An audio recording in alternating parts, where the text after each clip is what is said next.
ಸ್ನೇಹಿತರೆ, ಈಗ ಚಾತುರ್ಮಾಸದಲ್ಲಿ ಮಾಡುವಂಥ ದಾನಗಳನ್ನು ಮುಂದುವರಿಸ್ತಾ ಇದ್ದೀನಿ. ಇವು ವಿಶೇಷವಾದ ದಾನಗಳನ್ನು ಹೇಳ್ತಾ ಇದ್ದೀನಿ. ಈಗ ಪ್ರತಿ ದ್ವಾದಶಿ ಒಂದು ಕ್ಷೀರ ಕುಂಭದಾನ ಅಂತ ಹೇಳ್ತೀವಿ. ಕ್ಷೀರ ಕುಂಭದಾನ ಅಂದರೆ ಒಂದು ತಂಬಿಗೆಯನ್ನು ತಗೊಳ್ಬೇಕು.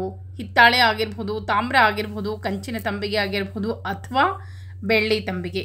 ಯಥಾಶಕ್ತಿ ನಿಮಗೆ ಎಷ್ಟು ಶಕ್ತ್ಯಾನುಸಾರ ನಿಮ್ಮ ಶಕ್ತಿ ಎಷ್ಟದನೋ ಪ್ರತಿ ದ್ವಾದಶಿ ಒಂದು ಕುಂಭ ಅಂದರೆ ತಂಬಿಗೆಯನ್ನು ಅದರಲ್ಲಿ ಹಾಲನ್ನು ಹಾಕಿ ಲಕ್ಷ್ಮೀ ಸಹಿತ ವಿಷ್ಣು ದೇವರು ಅದರಲ್ಲಿ ವಾಸವಾಗಿರ್ತಾರಂತೆ.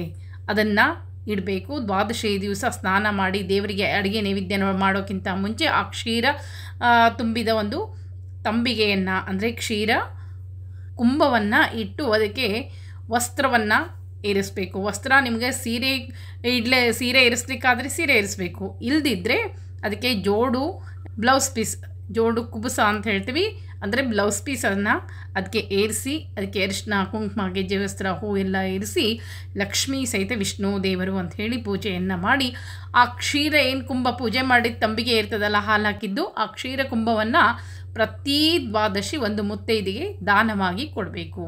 ತಾಂಬೂಲ ದಕ್ಷಿಣೆ ಸಹಿತ ಪ್ರತಿ ದ್ವಾದಶಿಗೆ ಕೊಟ್ಟಾಗ ಪ್ರತಿ ದ್ವಾದಶಿ ಒಬ್ಬ ಮುತ್ತೈದಿನ ಬೇರೆ ಬೇರೆ ಮುತ್ತೈದೆ ಅಂತ ಹೇಳ್ತೀನಿ.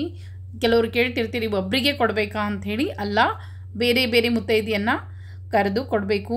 ಅವರು ಲಕ್ಷ್ಮೀ ಅವತಾರ ಅಂಥೇಳಿ ಸಾಕ್ಷಾತ್ ಶ್ರೀ ಮುತ್ತೈದೆ ಲಕ್ಷ್ಮಿ ಅಂತ ತಿಳ್ಕೊಂಡು ಅವ್ರ ಮನೆಗೆ ಕರೆದು ಅವ್ರಿಗೆ ಗಂಧವನ್ನು ಹಚ್ಚಿ ಹೂವನ್ನು ಮುಡಿಸಿ ಶ್ರೀಪತಿ ನಮಃ ಅಂತ ಹೇಳ್ತಾ ಒಂದು ತಾಂಬೂಲ, ಒಂದು ತೆಂಗಿನಕಾಯಿ ಎಲ್ಲವನ್ನು ಹಾಕಿ ದಕ್ಷಿಣೆ ಹಾಕಿ ಉಡಿಯನ್ನು ತುಂಬಬೇಕು. ತುಂಬಿ ಆ ಕ್ಷೀರ ತುಂಬಿದ ಕಲಶವನ್ನು ಅವ್ರಿಗೆ ಕೊಟ್ಟು ನಮಸ್ಕಾರ ಮಾಡಬೇಕು.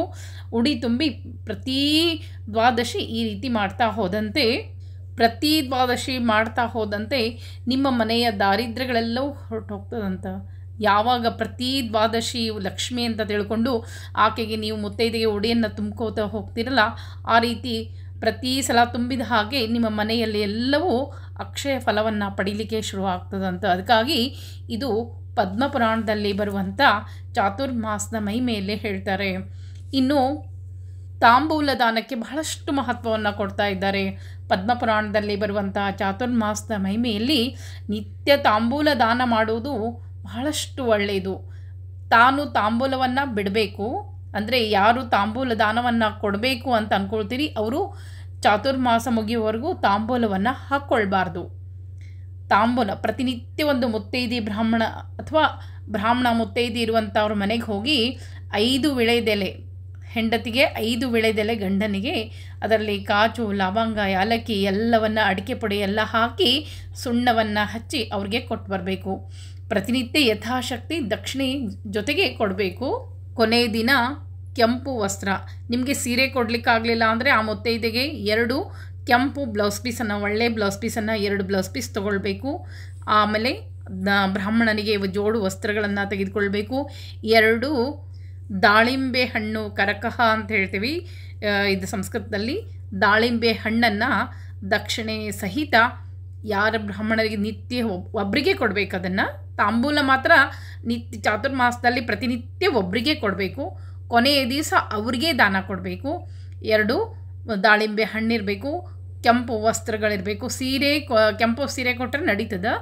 ಆಗಂಗಿಲ್ಲ ಅಂದರೆ ಜೋಡು ಬ್ಲೌಸ್ ಪೀಸನ್ನು, ಕೆಂಪು ಬಣ್ಣದ 2 ಬ್ಲೌಸ್ ಪೀಸ್ ಇರಬೇಕು. ಬ್ರಾಹ್ಮಣನಿಗೆ ಜೋಡು ವಸ್ತ್ರಗಳು ಅಂದರೆ ಪಂಚೆ ಅದು ಕೊಡಬೇಕು. ತೊಗೊಂಡು ಹೋಗಿ ತಾಂಬೂಲ ದಕ್ಷಿಣೆಯನ್ನು ಒಂದು ತಟ್ಟೆಯಲ್ಲಿ ಇಟ್ಕೊಂಡು ಹೋಗಿ ಕೊಟ್ಟು ಬಂದರೆ ಅವ್ರ ಮನೆ ಏನರ ರೋಗದಿಂದ ನರಳುತ್ತಾ ಇದ್ದರೆ ಅವ್ರ ಮನೆ ಸರ್ವ ರೋಗಗಳಿಂದ ಮುಕ್ತರಾಗ್ತಾರೆ. ಆ ಮನೆ, ಯಾಕಂದರೆ ಎಷ್ಟೋ ಜನ ರೋಗದಿಂದ ಕೇಳ್ತಿರ್ತೀರಿ ಬಹಳಷ್ಟು. ಈಗ ಹೃದಯಾಘಾತ ಈ ರೀತಿಯಾಗಿ ಎಷ್ಟೋ ನಾನಾ ಥರದ ಸಂಕಟಗಳಿಂದ ಜಗತ್ತು ನರಳಿಗತ್ತದ. ಇಂಥವೆಲ್ಲ ಪೂರ್ವಜರು ನಮಗೆ ಒಳ್ಳೆ ದಾನಗಳನ್ನು ಹೇಳಿಕೊಟ್ರು. ಎಷ್ಟೋ ಸಂಕಟಗಳಿಂದ ಮುಕ್ತರಾಗ್ತೇವೆ. ಅದಕ್ಕಾಗಿ ಈ ರೀತಿಯಾಗಿ ತಾಂಬೂಲ ದಾನದಿಂದ ಮನೆಯಲ್ಲಿರುವಂಥ ಸರ್ವ ರೋಗಗಳಿಂದ ಮುಕ್ತರಾಗ್ತಾರೆ, ಸೌಂದರ್ಯವನ್ನು ಪಡಿತಾರೆ, ಮಕ್ಕಳು ಮೇಧಾವಿಗಳಾಗ್ತಾರೆ. ಅದಕ್ಕಾಗಿ ರಕ್ತದೋಷ ಮನೆಯಲ್ಲಿ ಏನಾದರೂ ಇದ್ದರೆ ಅದು ಕೂಡ ಹೊರಟು ಹೋಗ್ತದೆ. ಮುಂದಿನ ಜನ್ಮದಲ್ಲಿ ಒಳ್ಳೆಯ ಜನ್ಮವನ್ನು ಪಡಿತಾರೆ ಅಂಥೇಳಿ ಪದ್ಮಪುರಾಣದಲ್ಲಿ ಈ ಆಷಾಢ ಮಾಸ ಏನು ಚಾತುರ್ಮಾಸದಲ್ಲಿ ಬರುವಂಥ ದಾನ ಧರ್ಮಗಳ ಮಹತ್ವವನ್ನು ಹೇಳ್ತಾ ಇದ್ದಾನೆ ಸಾಕ್ಷಾತ್ ಶ್ರೀಕೃಷ್ಣದೇವರು. ತಾಂಬೂಲ ಕೊಡೋದ್ರಿಂದ, ಯಾಕಂದರೆ ಸಂಪತ್ತನ್ನು ಕೊಡುವಂಥ ತಾಂಬೂಲ ಕ್ಷೇಮಕಾರಿ, ಬ್ರಹ್ಮ ವಿಷ್ಣು ಮಹೇಶ್ವರ ಪ್ರತಿನಿಧಿಯಾಗಿದೆ ಅಂಥೇಳಿ ಅದನ್ನು ದಾನ ಮಾಡೋದ್ರಿಂದ ಬ್ರಹ್ಮಾದಿ ದೇವತೆಗಳು ಬಹಳ ಸಂಪತ್ತನ್ನು ಯಾರು ದಾನ ಕೊಡ್ತಾರೋ ಅವರಿಗೆ, ಅದಕ್ಕಾಗಿ ಈ ಬ್ರಹ್ಮ ವಿಷ್ಣು ಮಹೇಶ್ವರ ಪ್ರತಿನಿಧಿ ಆಗಿರೋದ್ರಿಂದ ನಮ್ಮ ಯಾವುದೇ ಶುಭ ಕಾರ್ಯ ಮಾಡಲಿ ತಾಂಬೂಲ ಇಲ್ಲದೆ ಮಾಡಲಿಕ್ಕೆ ಸಾಧ್ಯನೇ ಇಲ್ಲ. ತಾಂಬೂಲ ಇಟ್ಟು ವಿಳ್ಳೆದೆಲೆ ಇಟ್ಟೂ ದೇವರ ನೈವೇದ್ಯ ಆಗಲಿ, ಪೂಜೆ ಪುನಸ್ಕಾರಗಳಾಗಲಿ, ಏನೇ ಆಗಲಿ ಒಂದು ಸಂಬಂಧವನ್ನು ಗಟ್ಟಿ ಮಾಡ್ಕೊಳ್ಳಿಕ್ಕಾದರೂ ಸಹಿತ ವಿಳ್ಳೆದೆಲೆ ನಿಮಗೆ ಬಹಳಷ್ಟು ಮಹತ್ವದ. ವಿಳ್ಳೆದೆಲೆಯಲ್ಲಿ ವಿಷ್ಣು ಹಾಗೂ ಸುಣ್ಣದಲ್ಲಿ ಸಾಕ್ಷಾತ್ ಶಿವ ವಾಸವಾಗಿರ್ತಾನಂತೆ, ಅಡಿಕೆಯಲ್ಲಿ ಬ್ರಹ್ಮದೇವರಿದ್ದಾರೆ. ಅದಕ್ಕಾಗಿ ಈ ಒಂದು ದಾನದಿಂದ ಸಂಪ್ರದಾನದಿಂದ ಸೌಭಾಗ್ಯ ಸಂಪತ್ತುಗಳು ಲಭಿಸ್ತದಂತ. ಅದಕ್ಕಾಗಿ ಈ ರೀತಿಯಾಗಿ ಒಳ್ಳೆಯ ಒಂದು ಸುವಾಸನೆಯುಳ್ಳ ಒಂದು ಅಡಿಕೆ ಪುಡಿಯನ್ನು ಮಾಡಿಕೊಂಡು ನಿತ್ಯ ತಾಂಬೂಲ ದಾನವನ್ನು ಮಾಡಿರಿ. ಇದೇ ಒಂದು ದಾನ ಮಾಡಬೇಕು ಆ ದಾನ ಅಂದ್ಕೊಳ್ಳಿಕ್ಕೆ ಹೋಗ್ಬೇಡ್ರಿ. ಎಷ್ಟು ದಾನಗಳು ನಿಮ್ಮ ಕೈಯಿಂದ ಸಾಧ್ಯನೋ ಅಷ್ಟು ದಾನಗಳನ್ನು ಮಾಡಿರಿ. ಇನ್ನು ಚಾತುರ್ಮಾಸದಲ್ಲಿ ವಿಶೇಷವಾಗಿ ಸುವರ್ಣ ದಾನ ಅಂತ ಹೇಳ್ತೀವಿ. 1 ಗ್ರಾಮ್ ಆಗಿರ್ಬೋದು ಅಥವಾ ಅಗದಿ ಸ್ವಲ್ಪನ ಆಗಿರ್ಬೋದು, ಯಥಾಶಕ್ತಿ ಸುವರ್ಣವನ್ನು ಪ್ರತಿ ದ್ವಾದಶಿ ಒಂದು ಮುತ್ತೈದೆಯನ್ನು ಕರೆದು ಸುವರ್ಣ ದಾನವನ್ನು ಕೊಡಬೇಕು. ಸುವರ್ಣ ದಾನ ಕೊಡೋದ್ರಿಂದ ಲಕ್ಷ್ಮೀನಾರಾಯಣ ಪ್ರೀತನಾಗ್ತಾರಂತೆ. ಅದರಲ್ಲಿ ಏನು ಬಂಗಾರ ತುಂಡಿರ್ತದಲ್ಲ ಅದರಲ್ಲಿ ಲಕ್ಷ್ಮೀನಾರಾಯಣ ಅಥವಾ ಶಿವ ಪಾರ್ವತಿಯರನ್ನ ಅನುಸಂಧಾನ ಮಾಡಿಕೊಂಡು ದಕ್ಷಿಣಾ ಸಹಿತ ಕುಂಕುಮವನ್ನು ದಾನ ಮಾಡಬೇಕು.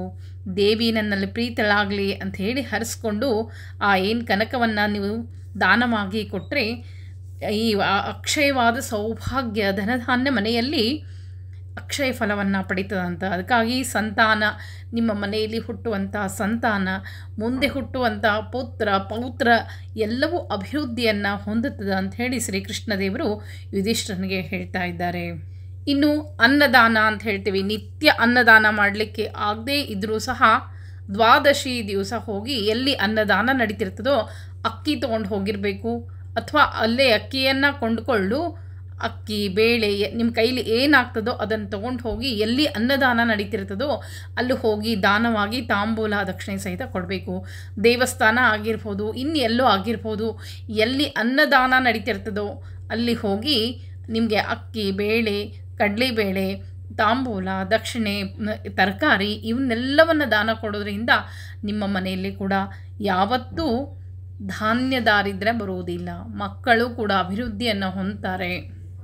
ಹಿಂದೆ ದೇವಾನುದೇವತೆಗಳು ಕೂಡ ಭೂಮಿ ಮೇಲೆ ಹುಟ್ಟಿದಂಥ ಎಲ್ಲ ಪ್ರತಿಯೊಬ್ಬ ದೇವತೆಗಳು, ಋಷಿಮುನಿಗಳು ಎಲ್ಲರೂ ಕೂಡ ಈ ಚಾತುರ್ಮಾಸದಲ್ಲಿ ದಾನ ಧರ್ಮಗಳನ್ನು ಮಾಡ್ತಿದ್ರು. ಅದಕ್ಕಾಗಿ ಅದರಂತೆ ಜುನ್ನರಾಜ, ಗೌತಮ ಋಷಿ, ಇಂದ್ರರು ಕೂಡ ಈ ವ್ರತವನ್ನು ಆಚರಣೆ ಮಾಡಿದ್ರು. ಅದಕ್ಕಾಗಿ ಅವರೆಲ್ಲರೂ ಕೂಡ ಇನ್ನು ವಿಶೇಷ ಅಂತಂದರೆ ಮೌನವಾಗಿ ಊಟವನ್ನು ಮಾಡಬೇಕು.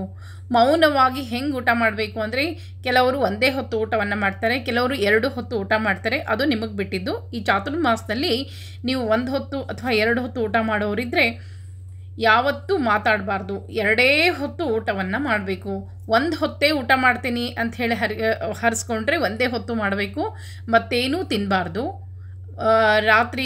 ಬೆಳಗ್ಗೆಯಿಂದ ರಾತ್ರಿವರೆಗೂ ಏನೂ ತಿನ್ನಬಾರ್ದು. ಮಧ್ಯದಲ್ಲಿ ನೀರನ್ನು ಕುಡಿಬಹುದು, ಆದರೆ ಅಲ್ಪ ಪ್ರಮಾಣದಲ್ಲಿ ನೀರನ್ನು ಸೇವಿಸಬೇಕು.